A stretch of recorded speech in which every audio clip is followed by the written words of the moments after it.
So let's learn how to mark using rubrics. In one of my previous videos, I walked you through creating assignments and setting up rubrics in Google Classroom. Today, we're taking a step further. I'm going to show you exactly how to mark assignments using rubrics. Trust me, this is going to make your grading process smoother and more consistent. So let's dive in. First things first, log into your Google Classroom and navigate to the class where the assignment is posted. Once you're in, click on the classwork tab and select the assignment. So the assignment that we're going to mark that has a rubrics with it is within the facial massage techniques. This one, assignment 2. Here you'll see a list of all the students who have submitted their work and those who haven't. So technically, we've only got one student in there and they've turned it in. So that means that they've submitted their work. So we're going to focus on this submission. We're going to click on review work. So as you can see above here, it tells you who the student is, and that's how you can identify which student's work you're marking. So this brings up the work on the left hand side, as you can see here, of the student's work.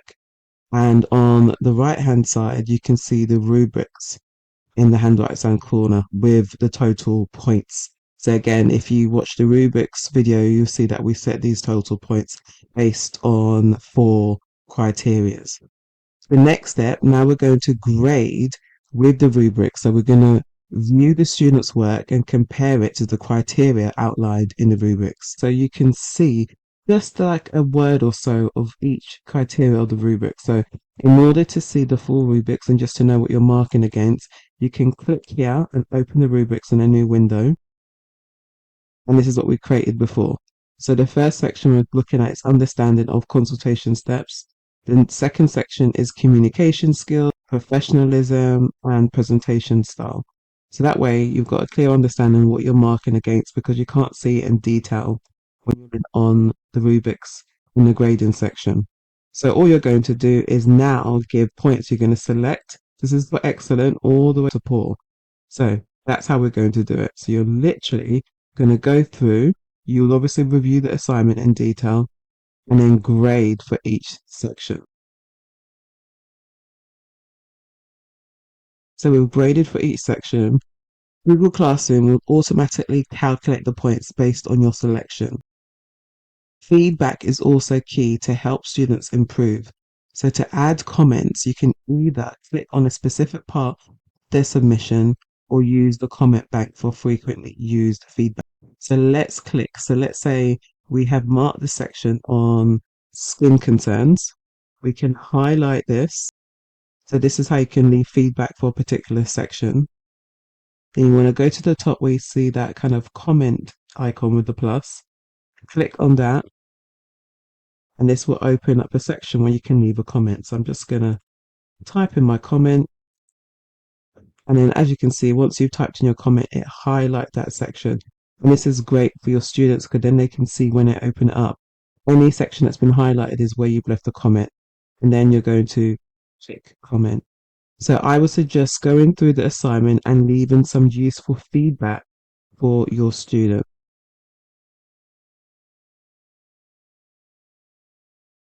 Once you finish grading, you want to click return to send their work back to the student.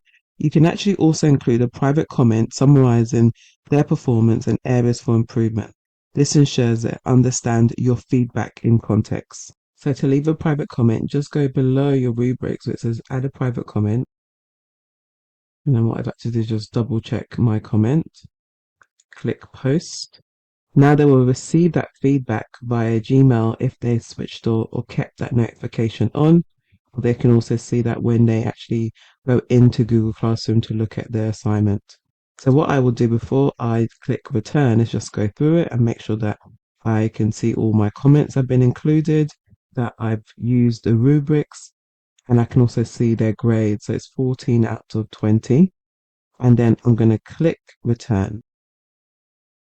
And then before it officially submits and sends notification to the student, it gives you this window, return work to one student. So if I'm only marking one student, if I'm marking more than one student, I may not want to return one by one. I may want to mark all the work and then return at the same time. But for now, it's one student, so we click return. Now we're back in our classwork tab and it shows that it's been graded. I want to also show you how to look at the grade book. So you're going to head back to your class, click on grades just here. This view gives you an overview of how everyone is performing. So obviously, so in this one, we've only had one student that submitted. So it's showing here that they've received 14 out of 20.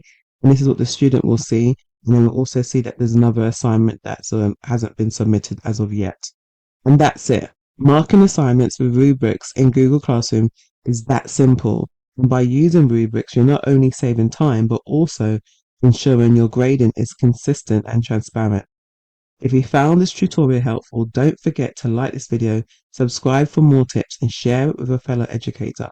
Thanks for watching, and I'll see you in the next one.